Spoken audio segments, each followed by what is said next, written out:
Hello, everybody. Thank you for attending today and taking time out to engage with us with the scheme in Bradford. I'll start off with just going through the meeting protocols. I won't read them out, they're on the screen. It's really just to keeping questions and answers towards the end. If anybody's got any questions, just feel free to put them in the chat. Asma will be collecting those and we will have a session towards the end to discuss those. The meeting is being recorded. And if anybody's got any technical difficulties, please do engage with us through the website or through the email address, as you can see on the screen, and we will get back to you at a later time. Thank you. So if we can go to the next slide, please, Michael. Excellent, thank you. So a few introductions. So I'm James Williams. I work for Bradford Council. I'm the interim engineering design manager in our highways team, but also project manager for this project. I also introduce other members of the team, and you'll see them shortly during this presentation. So we've also got Ali Hussain, Bradford Council in the highways team, also senior engineer. Michael Burkitt, again, works the highways team at Bradford as a senior engineer. Andrew Mindham, who's Bradford Council Gateway Officer, and he's working in the Landscape and Conservation team. And Asma Hans, on behalf of the Combined Authority, as an Engagement Officer who works with us quite closely. Thank you. Go through to the next slide, please. Excellent. So we're here today to talk about the Naturalising Bradford Beck Scheme consultation that's taking place. Thank you to all those that attended the face-to-face meeting before Christmas. That was very helpful. So today's session is really to give an opportunity to engage through a webinar, through Zoom, and it's a good way of interacting during the pandemic. So it's the overview of the Naturalising Bradford Beck Scheme is to essentially alleviate a flooding issue that we have along Canal Road, and it is also provides the opportunity to open up the beck, open up and remove the culvert, and to really enhance the area. So really today, we'll welcome your comments. Again, please put them through chat, or at a later date, please, feed into the email addresses and questionnaires, etc., through the project's website. Thank you. Next slide, please. Do you want me to take this one, James? Yes, please do.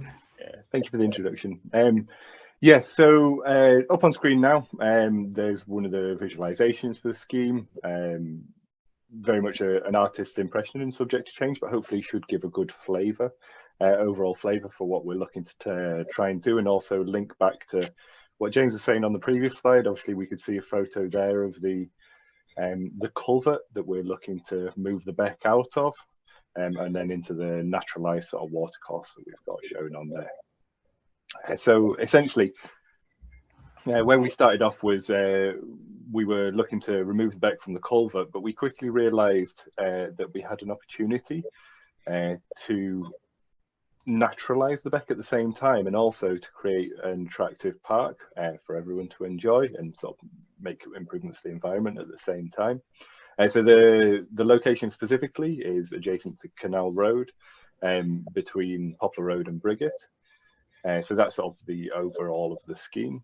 The funding is specific to the scheme. Half of it is coming from the European Structural Investment Fund, half is coming from Bradford Council, with the aim that that's reimbursed from the Combined Authority as part of the main scheme. So we've got 3.25 million in funding available for it, basically. And just linking it back to the main scheme. So these works were originally part of the Bradford Shickley Route Improvement Scheme, but whilst we were able to identify the additional funding from the European Structural Investment Fund, but that did come with reasonably tight constraints, time constraints. So what we've done is we've brought these elements of the works out, and we've developed them, and we're pursuing them separately as a public consultation. So there is a link between the two schemes, but it's important to bear in mind that this scheme, the Naturalising Bradford Beck going ahead, doesn't prejudice the main works, which they'll be consulted on separately now, and they'll be subject to a separate planning application, basically. So that's some of the overactions of the scheme. Moving on to the next slide. Andrew, are you all right to talk through some of the stuff here? Yeah, sure. I'll fire away. Right, but basically, the approach we have in the landscape design and conservation team to schemes like this really is trying to deliver multiple outputs, multiple benefits of blue-green infrastructure. You might be familiar with that term. It's basically blue-green infrastructure is basically about all of the interconnected green spaces in towns and cities. The interconnections are very important because it allows people and species to move around between those different green spaces. So that's the kind of overview, looking at how we can strengthen the blue-green infrastructure network. Another sort of overarching theme that we have in the team is trying to mitigate the effects of global warming. We think there's going to be more extreme weather and more flooding in the years to come. So we're always looking for ways that we can try and mitigate those effects, and many of those effects include things like flooding, loss of biodiversity, and some economic and sort of biodiversity impacts of from what we think will happen as global warming gets worse. But more specifically, in terms of funding, we have a sort of list of particular priorities. Certainly from the point of view of the European structural investment funding, flood risk is one of the key aims of the scheme. The existing concrete culvert creates a pinch point on the beck. And basically, according to Environment Agency modelling, the junction of Poplar Road and Canal Road is likely to flood every 5 years, or another way, there's a 20% chance of there being flooding there in any given year. And given that Canal Road is a key strategic link to the north of Bradford, that really isn't acceptable. So flood risk is a big one of the main drivers of the funding, but we're also looking at a number of other key things. We've been working with groups such as the Friends of Bradford Beck for some time now to try and improve the beck, try and improve the profile of the beck and the habitat there. So biodiversity is a huge issue here. The watercourse in Britain are generally gradually improving, but there's still a lot of work to do. By removing the culvert, not only do we remove a massive flood risk element, but we have a huge opportunity to improve biodiversity there. By opening up the beck, we can create various habitats, wetland habitats, meadow habitats, more woodland, and so on. So there's huge benefits there from a biodiversity point of view. But we also want to try and promote active travel. The Greenway is obviously really well used already, and I noticed there's a number of people who queries about the effect on the Greenway. So that really is Bradford's sort of premier green link. So we want to promote that and make it more popular, and we hope that by doing this scheme the area will become busier and safer and be better used. And there's all sorts of knock-on benefits there. Those amenity benefits also linked to improved health outcomes, with health being something that's particularly critical in Bradford, with there being poor health outcomes in the district. So it offers a way of trying to encourage people to do more active exercise. Those are the key things, but also trying to raise the profile of the beck as well, trying to get more people interested in it, interested in the watercourses in Bradford. At the moment, the beck's very hidden away. Most people aren't aware of it, and partly because of that, we have continual problems with pollution. So one of the key aims is to try and get people more interested in the beck and more aware of it, and push forward with various schemes to try and reduce pollution. So that's about it from me. Those are the key aims of the scheme. Go to the next slide.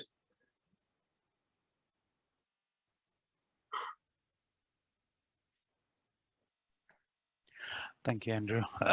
So what we have here on this slide is another artist's impression taken from a view from Valley Road of the Naturalising Bradford Beck Just wanted to discuss some of the milestones, which starting off with the engagement, public engagement, which ends in 16th January. Following on from the engagement, we'll be gathering all comments and reviewing these and putting in a planning application for this year in April 2022, with a view for planning application to be granted and construction to start in winter 2022, with a view for completion in summer 2023. During the construction period, unfortunately, there will be some disruption caused by a temporary closure of the cycleway. However, a temporary diversion will be put in place along Valley Road, and the same would apply for both pedestrians and cyclists. That was all from my point. If we move on to the next slide, please.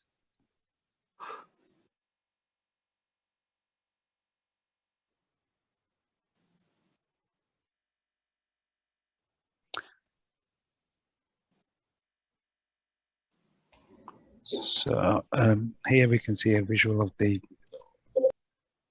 temporary diversion that we've got. The blue dashed line showing the route of the cycleway, which is by form of the temporary bollards to segregate traffic between and cyclists, and the existing footway to be utilised for the diversion of pedestrians. On the right and on the bottom, we can see a simple cross section of how the layout is going to be along Valley Road, and on the right hand side image we can see the route of the new route of the cycle track once the naturalised section is put in place. Now you can see we've veered slightly towards the east to accommodate the slopes and the embankments that's going to be required to create the open channel, which doesn't veer too differently from the existing alignment of the path that's in place now. We can move on to the next slide, please. Thank you. So the last one here is just an additional visualization, nothing particularly to talk around here, but this is sort of a planned view of the site. I think moving on to the next slide, Asma, you're right to talk through the public consultation engagement. I am, yes, thank you. So this public engagement started on the 6th of December, and it's open until the 16th of January, so that's 6 weeks to incorporate Christmas period as well. We will continue to engage with the stakeholders throughout the public engagement period. After the engagement has closed, we will produce an outcome report which will summarise all the responses, and we will publish it on the Your Voice website. And the engagement feedback will be used to inform the business case and design process. So we have a dedicated website on the Your Voice page. There's a hyperlink here if you haven't already had a look at it. The engagement has been promoted online via social media and emails. There's been a leaflet has been produced, and a door-to-door letter drop was done to over 3,500 residents around the area. A poster has been displayed at bus stops with shelters along the route from Bradford City Centre to Shipley, and via real-time information screens.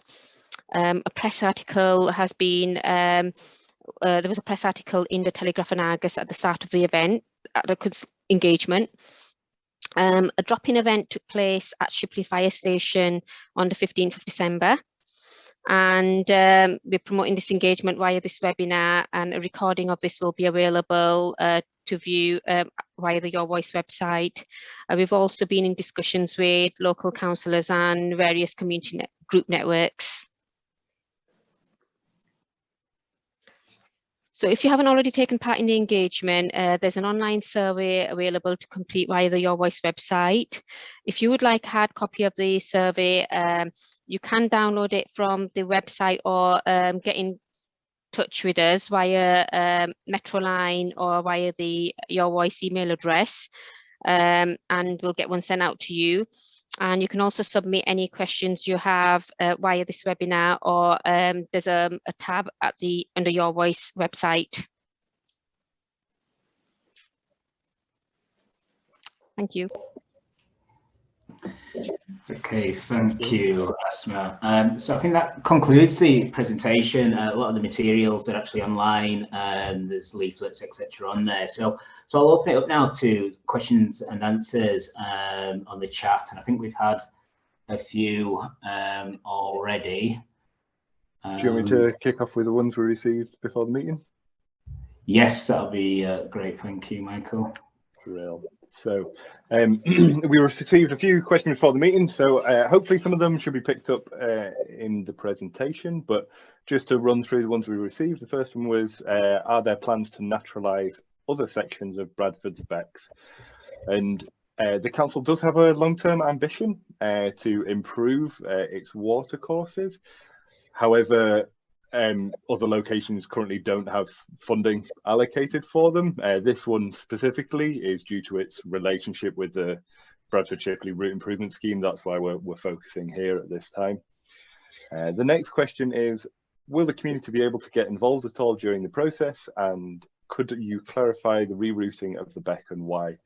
So the public consultation very much is the opportunity for the local community to get involved with this process. We very much value specific suggestions and local knowledge people have.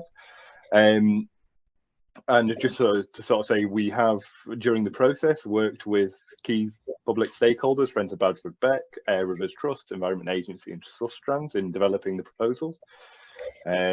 The rerouting the Beck, hopefully that was clear from the presentation. In essence, the rerouting is necessary to remove it from the culvert and to facilitate the other improvements.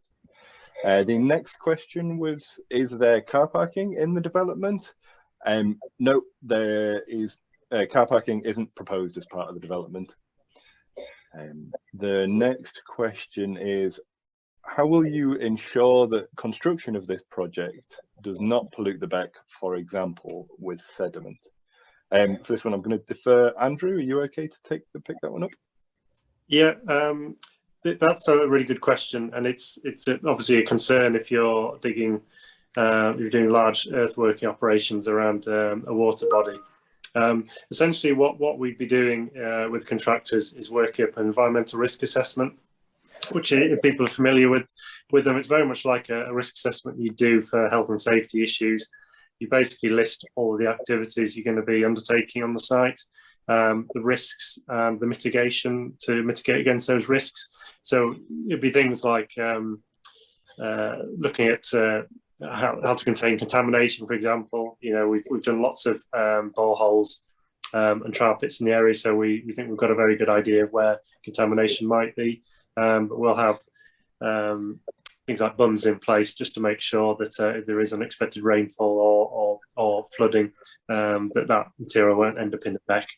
And there's other things like various curtain type structures, sediment curtains, and other features we can use to try and catch sediment if it does escape into the watercourse. But essentially, we'll go through this risk assessment process and just identify mitigation for all of those major risks. That's just a routine thing to do in environmental projects such as this. That's it from me. Thank you. The next question was lighting, separate track for cycling, bridge over the Beck for those on the other side of Valley Road. James, are you all right to pick up the lighting? Is that okay? Yeah, absolutely.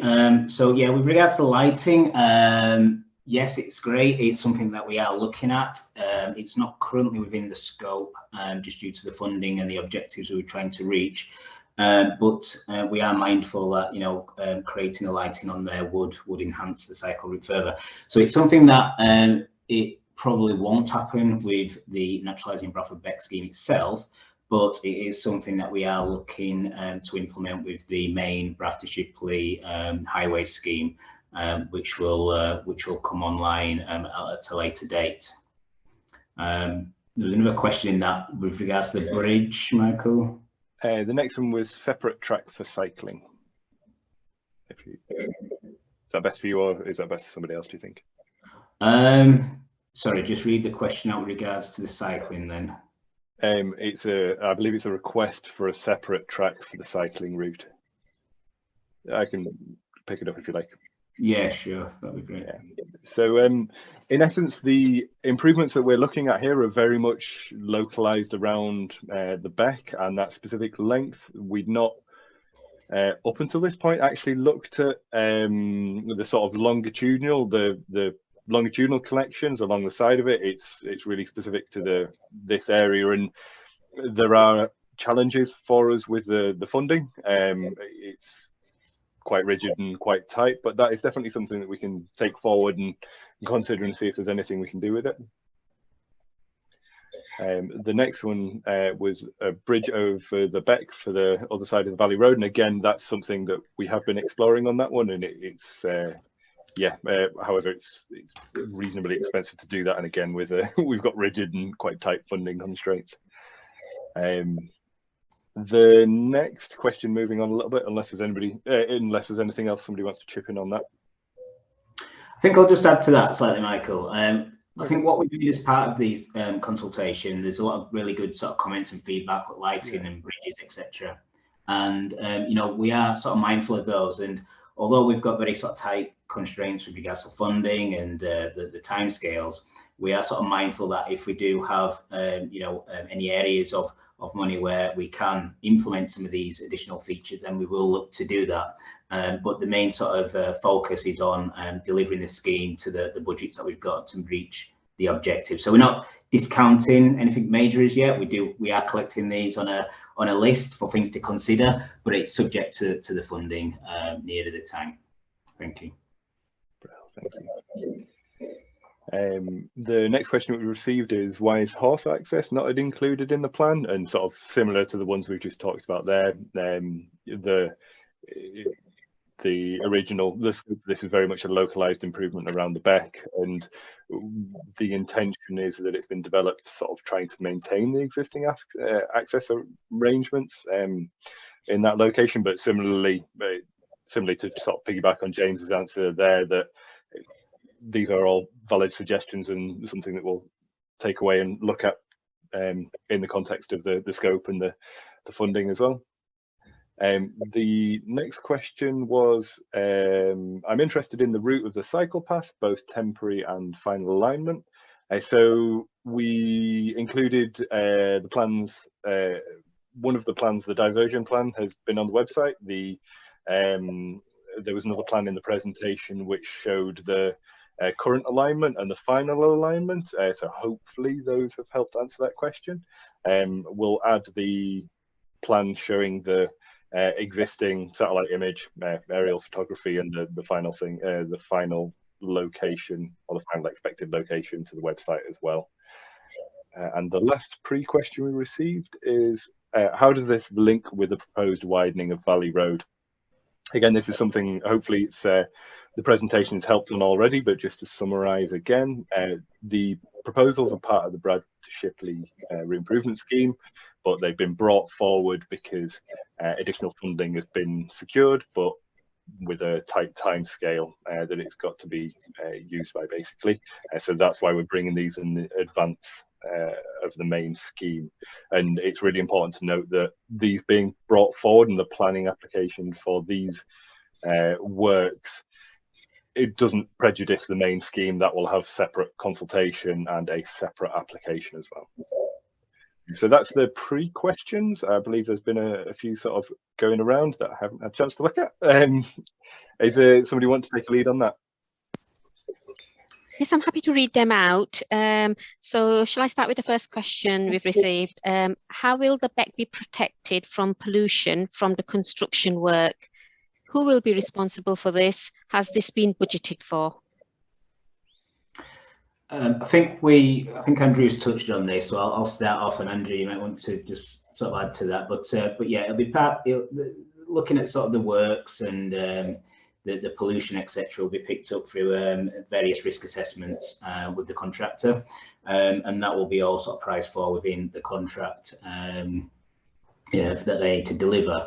So the cost will be in there. The risks should be identified, and there'll be a methodology of protecting the watercourse, etc., and other environmental areas. So I think the answer to that is yes, it'll be acknowledged and be part of the contract. Okay, next question. Okay, next question is, I'm a regular cyclist on the route. Include a cycle track separate for walkers, put in lighting for walkers and cyclists so the greenway is usable after dark, including for commuting in winter. Include a bridge or two for residents on Valley Road. Dual carriageway on Valley Road will be to the detriment of this scheme. So it's more of a comment.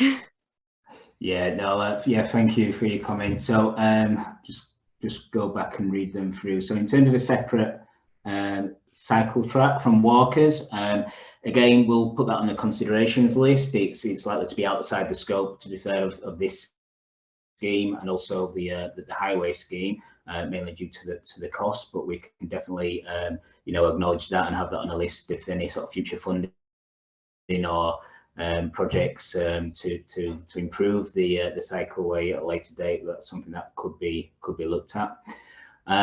With regards to the lighting, yes, that's been it's been commented on a few times. We are looking at that, as suggested previously. We're looking at lighting that also protects the environment on there as well. So again, that's something that's in development as part of the main highway scheme, and it may be one of the interventions that we are able to deliver. With regards to the bridge, Michael's touched on that earlier. Again, that's been raised a number of times. Sorry, apologies. It's include a bridge for residents on Valley Road. Okay. So okay, the bridge that I'm thinking of there is a bridge over the watercourse itself. Whether that's is what the question is referring to, and not a bridge over the railway line on Valley Road. So yeah, it's something that we will consider, which will be a bridge over the beck itself, and it'll be subject to funding within the scheme. In regards to the dual carriageway on Valley Road, it's yes, noted, thank you, and there will be further consultations on the highway scheme later this year, which hopefully you will be able to engage with regards to that consultation. Okay, thank you. Next question, please, Esma. Right, so there doesn't appear to be any lighting provision, which makes it far less attractive during hours of darkness. Yeah, again, I think we've covered this. So it's something that we are looking at, and it may be something that we can deliver as part of the main highway scheme. Thank you. Okay. The next one is question is, will there be a risk to the additional wildlife being brought into the beck given flood risks are there being a main road adjacent? As part of the development, I believe, and Andrew, you might want to chip in on this one, we're doing various studies and assessments as part of the development, and there'll be a statement going in as part of the planning submission as well, which should pick up these areas. Is there anything you want to add to that, Andrew? In terms of encouraging wildlife, the wildlife is starting to come back there in any case. I think the main concern really just relates to pollution as much as anything, rather than flooding. The wildlife does tend to kind of adapt. So we'll keep an eye on the sort of pollution levels and see what we can do to help with that. But I think generally the wildlife, it is starting to come back, and we'll try and encourage that process. But we're not too worried about sort of wildlife and flooding issues combining. So this project will actually help with the flooding issues in any case. I hope that answers the question. I wasn't quite sure what they were getting at. Thank you. Okay. The next is more of a comment. Looks lovely, but isn't their value massively undermined if you create a 4-lane highway right next to it? Okay, yeah, so suppose it's not the forum to discuss the main highway scheme because it's still in development, but as I said previously, there'll be a consultation on that scheme where we will be displaying the plans, etc., similar to what we've done with this engagement. So we'll be taking comments on board with regard to that consultation. Thank you. Okay. The next comment is, thanks for the info on alignment of the new cycle route. That's great. Few follow-on bits. Number one, at one point, there was an idea to have a pedestrian footbridge across the beck to allow access. Has this been considered, included? Second point, will the greenway be put back same width, same surfacing, etc.? And do you know how long the greenway will be shut for, please, to enable works? Okay, so I'll start off with this one, and Ali, you might be able to advise on the width and the sort of timescales with the program. So to start off with, then yes, the bridge it's been raised again a few times, so it's something on the consideration list. It wasn't in the initial bid due to the funding and what were the objectives we were trying to achieve with that bid. But it is something that we, you know, if the money is available, that we will look to do. So it's something that is being considered, but at this stage, it's uncertain whether that we have the funding to implement that. With regards to the greenway and the width, Ali, do you want to maybe answer those two parts of the question, please? Yeah, but in terms of the greenway itself, in terms of the new sections of the greenway, we won't be looking at narrowing any sections of the greenway. Such will be replicating the exact same cross section as it is, as a shared cycle and pedestrian for pedestrian use.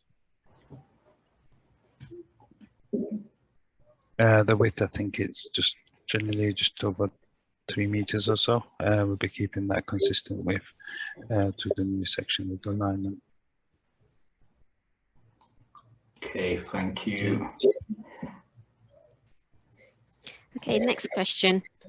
Are there plans to daylight or naturalise any other culverted sections of Bradford Beck on its tributaries? Okay, Andrew, might look at you if you're aware of sort of any of the other projects. I suppose as part of this project, it's just the area that we're looking at with regard to this one and the main highway scheme.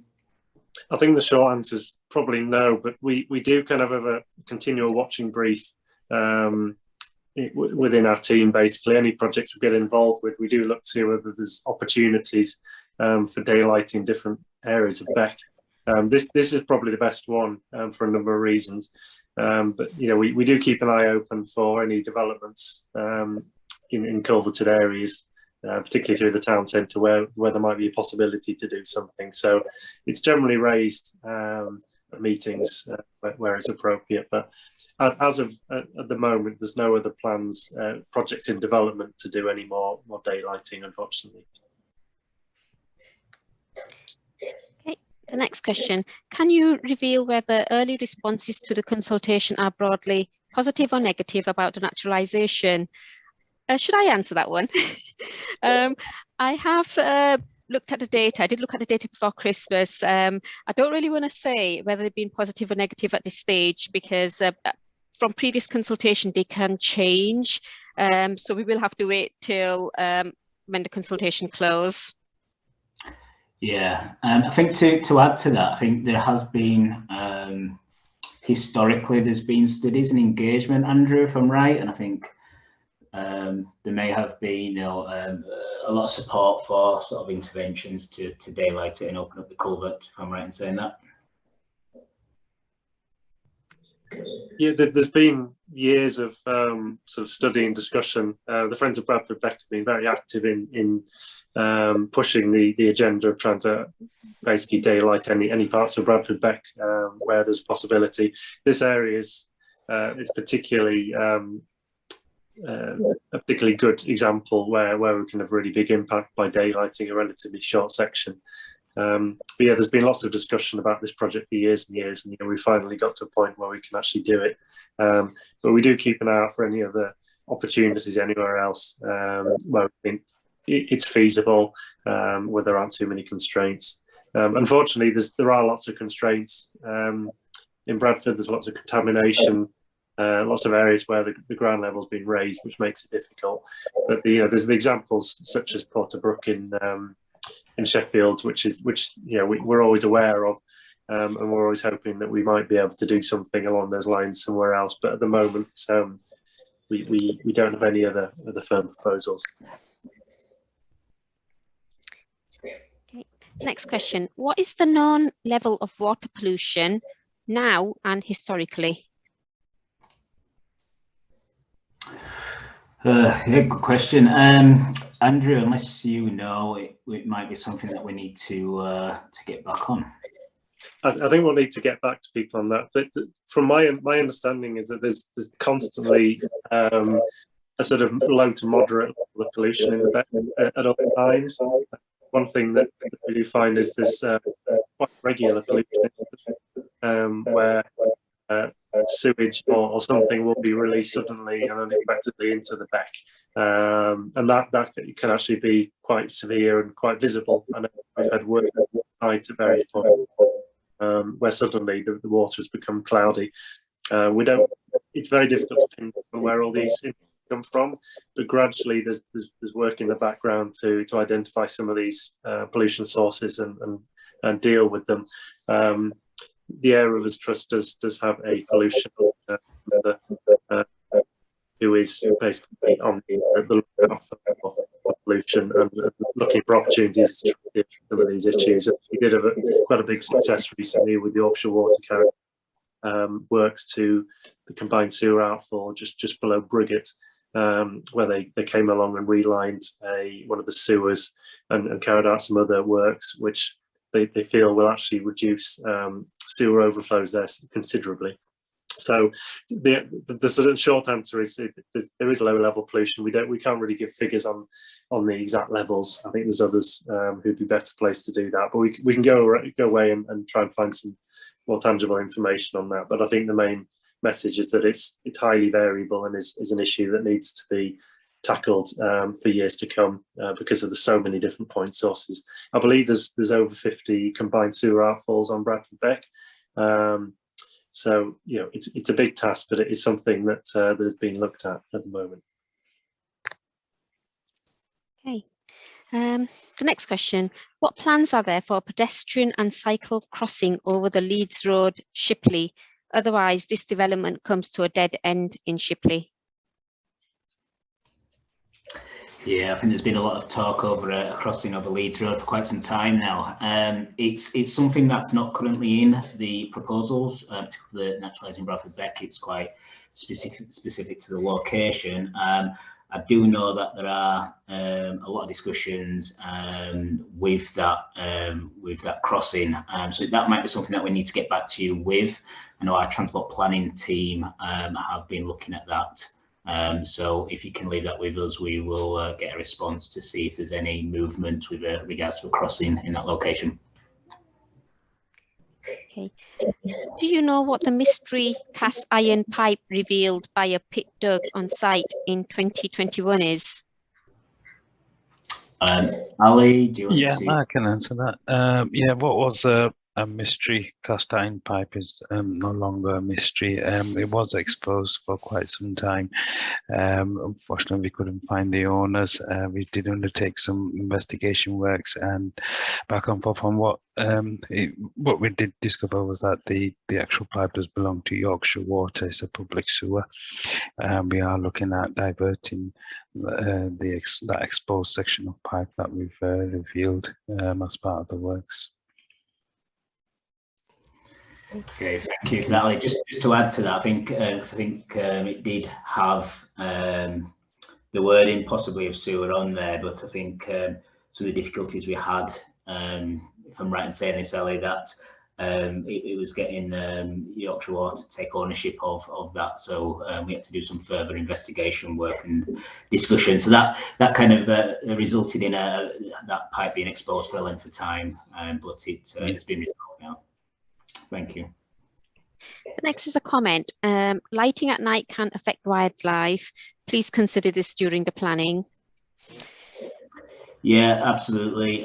So it's something as part of that development, and we are in discussions with environmental specialists to see how we can minimise the impact on the environment, but also to make it light the area up and make it safer and more attractive to use during darkness.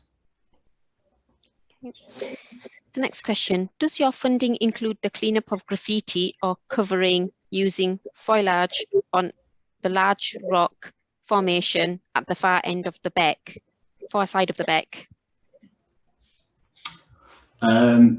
Unless Andrew, you know something a bit more specific about the area, I mean, there is funding there. We want to make it a nice, attractive place. So it's something that we can definitely have a look at if it's not already within the works, which I don't think I'm aware of. But we can definitely take that away and stick it on the consideration list and look at that in a bit more detail. Yeah, I'm aware of the graffiti that's been mentioned. It's on the sort of a little bit of exposed outcrop of rock just above the site. I think the short answer is it's not currently in the project, but I think it's something we can look at separately and just see whether we can get somebody up there to do some work, because it is a bit of an eyesore and it's actually quite an attractive feature which we'd like to make the most of. So I think if you leave that with us, we'll make some inquiries and see what we can do. Next question, is there any risk that the Beck project will be cancelled if the road scheme doesn't go ahead due to funding constraints? Yes, interesting one. There's always risks. There's risk with projects and funding, etc. There's a potential risk there, yes, but it's something that we need to manage as part of the developments of both schemes. This is one for Andrew. Andrew said an aim was to encourage active travel. In what ways do you feel your budget does support this? Basically, we're trying to create, I talked earlier about this sort of network of green and blue spaces, and basically by trying to kind of enhance all of those green blue spaces and all the interconnections, we're basically trying to encourage people to take part in more active travel. So whilst essentially the cycle track will go back pretty much as it is now, it should be in a situation which is far more attractive for people to use. So it's not just about people commuting from sort of Shipley to Bradford, although that's very important.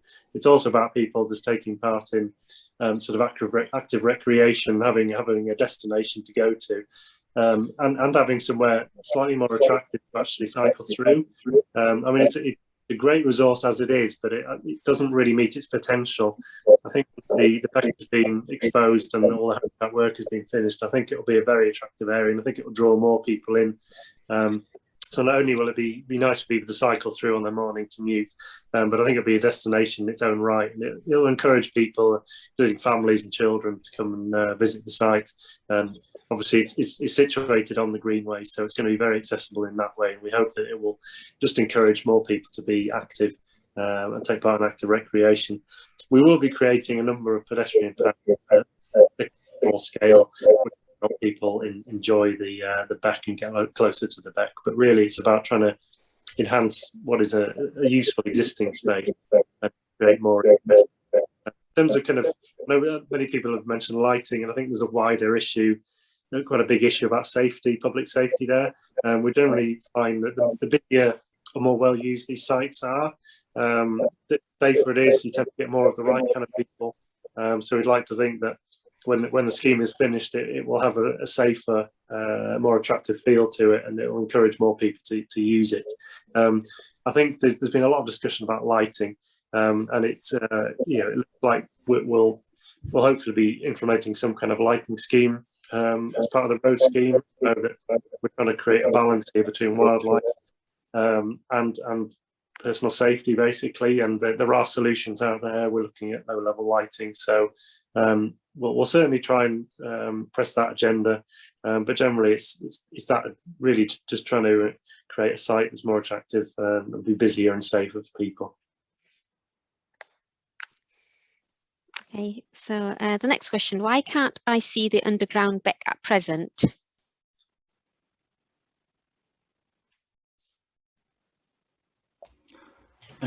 Sorry, the underground beck at present. Okay, I'm not too sure in the question there. Is this just about the culvert?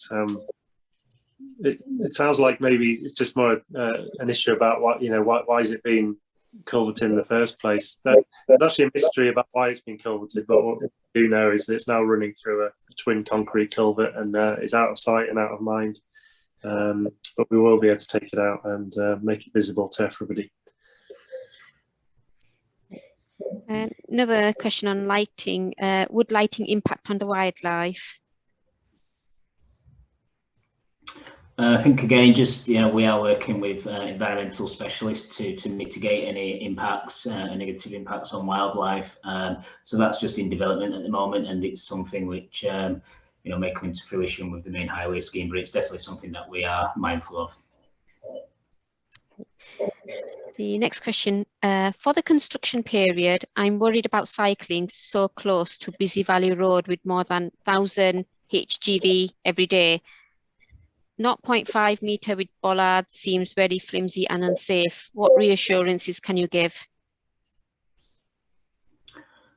Well, I'll start off with that one, and Ali, I know you've been looking at this in a bit more detail, so you might want to add. But there's been a number of this type of segregated cycleways that have popped up, particularly since the start of COVID, and we have had a lot of positive feedback about those and to maintain those. So an example, there are some going up out the city centre at Wakefield Road, for example. So it's putting in a sort of temporary measure, and it's also lessons learned from previously where works. There was a development up at that end a number of years ago where the cycleway closed. So we are trying to look at ways to maintain a segregated cycleway during the construction. So if we're thankful for your comments, we'll take those away and review those. But what we're trying to do is implement a temporary measure to standards which have been used elsewhere in similar roads. Okay, thank you. Okay, next question.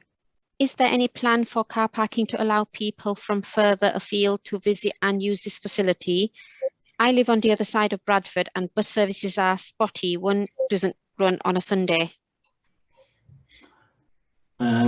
Okay, so there's no car parking as part of this scheme, and it's something which we're trying to move away from. One of the things which we are doing as part of the main highway scheme is we're actually improving access to the Freising Hall rail station, and I think there is, as part of that, a bit of parking around that station as well, to help encourage people to travel from rail and public transport, etc. So there is some benefits to get to the area through the main highway scheme, but it's not something we're looking directly towards with the Naturalising Bradford Beck Scheme. Can you just add a little bit to that, James? Yes, yeah, by the way. So just to echo what James is saying, is that obviously one of the principles of this is we're looking to encourage active travel, but obviously that's being conscious of sometimes that isn't always the opportunity for everybody.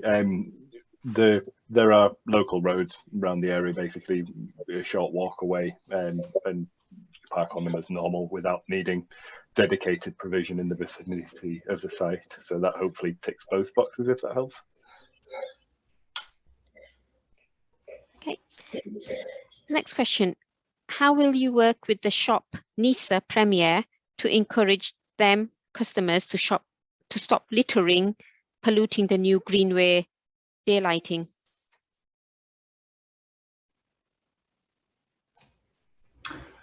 I think the answer really is it'll be a community effort really, and hopefully when we can make create a really good environment and a good place, and people using it will follow. We'll definitely have close engagement with Nisa Shop and other residents and businesses in the vicinity to obviously get them engaged with the project and to run through how that's going to be built as well. So hopefully everybody together and using that area, any issues like littering etc. will be improved. And I think as part of the design there may be some additional potentially some bins etc. which may go up in the area as well to help address the new issues as well. So the next question is referring to a question answered earlier. You said earlier that the road scheme and this scheme were quite separate, but just suggested that the Beck development is actually dependent on the road scheme. Can you please clarify? Okay, so so the funding for the scheme is 3.62 million, with 50% of that coming from ESIF, which needs to be spent by June of 2023. So hence why we're delivering this as an advanced stage. The other 50% of that funding is in the long term to be funded from the highway scheme, from the transport fund project. Now, due to the timescales, that money won't be released in time. So the 50% is actually being matched in the short term by the council, but the intention is that it will be reimbursed by the highway scheme at a later date. Okay. Next question, will there be any CCTV along the route? Not present, but it is something that we are looking at as part of the lighting of the route as well. We are conscious that there has been various comments recently about improving safety along sort of routes. So it's again, it's something that we are looking at as part of the lighting along there. So it may happen, but it won't be as part of the Naturalising Bradford Beck. It'll be part of the Braff to Shipley route improvement scheme. Okay. Is there a commitment from the council to regularly liaise with friends of Bradford Becks, cycling groups and rambling groups, not only now, but during the rest of the planning and during the implementation? That would be very reassuring if you can say yes. Yes, there was a couple of stakeholders on there. I'm just trying to find the message there. We have been working with some key stakeholders, Friends of Bradford Beck, the Environment Agency and the Area Vision Trust in particular during the development of the project. Sustrand's also another. And we will continue to do that throughout the development of the scheme. Any other sort of stakeholders, interested parties, again, I just encourage you to get in touch with us through the Your Voice page, etc. And we'll be happy to take on any comments on board through that you may have. Thank you. So we've only got time for a couple more before the session ends at 7 o'clock. So I'll if we can answer these, and any ones that we can't answer, I'll make a note of them and get answers and upload it on the Your Voice website, if that's okay. So there is a car wash near Asda on Cemetery Road that could possibly be a pollutant, if that helps. And then we've had thank you for answering the questions and good work, everyone. We've had one question: will the area be policed from antisocial behaviour, from possible antisocial behaviour? It's something that if there's any issues on there, please report that to us, not the police, etc. Again, as part of CCTV potentially, and that might improve the area. I'm not aware personally of any sort of issues of antisocial behaviour down there, but if you are aware of those, please let us know, and we can maybe pass that on to relevant council departments who could maybe look at that issue. Okay. The next question. Do you anticipate any future conflict between pedestrians and cyclists? And do you have any plans as to how this can be avoided? Yeah, I mean, it's shared space. So it's, you know, hopefully everybody can respect everybody using, you know, that space there. You know, I think somebody mentioned about a segregated cycle route. It's you know, the funding for that's not something that we're considering at the moment. It could be something, you know, more long term.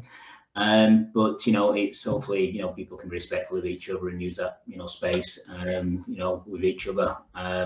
So yeah, so there is you know, various assessments that will take place, and there'll be various sort of safety audits that will take place as well to ensure safety conflicts on there.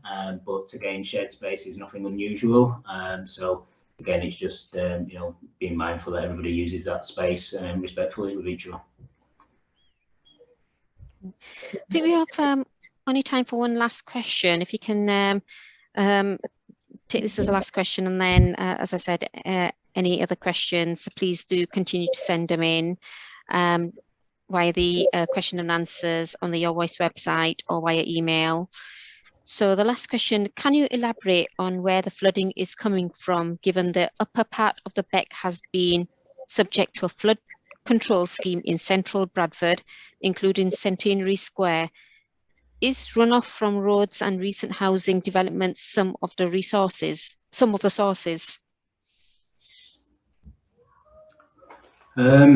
Andrew, we might have to take this one back to the sort of our drainage team that, you know a lot more detail about it. I mean, there's videos on YouTube. If you just type in Canal Road flooding, for example, you can sort of see a nice little video of the area sort of totally flooded, which is just on the upstream side of you know, where the twin culvert starts, which, you know, acts as a bottleneck. So yeah, Andrew, do you want anything to add to that? I think to get a sort of more technical answer, we'll have to go back to the drainage team and just try and get an opinion from them. I know that most of the new housing schemes have to include SUDs in their overall layout. So I'd like to think that that's having some effect, and they aren't a major contributor. I think the reality is it's just a very, very urbanised catchment with lots of hard surfaces. Many of them are historic. It just seems that water that comes down as rainfall gets into the beck amazingly quickly. It's almost unbelievable how quickly the beck rises after rainfall. It's sort of almost within minutes rather than hours that you have a torrent coming down there. And I think it really is just that there's so much of the catchment is hard surfaced and buildings and roofs that just direct water into the drainage network very, very quickly. As for the effect of the housing estates, I don't know. We'd have to ask our drainage team.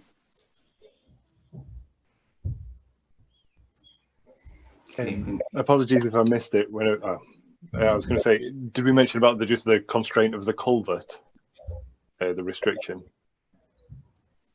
Well, that's the main constraint. Yeah. Yeah, that's the cause. Sorry. As far as I know. But the water, in terms of kind of where it's coming from, I think it's just coming from the wider catchment, which is very, very hard surfaced, but obviously comes down very quickly, reaches the culvert, and there's just that little pinch point there, which means the water just starts to back up until it flows.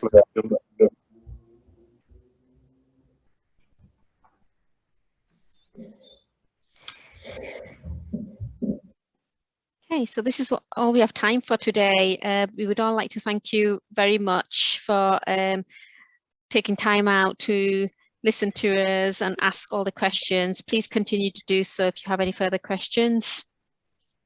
A recording of this video will be available and uploaded on the Your Voice page either tomorrow or next Monday.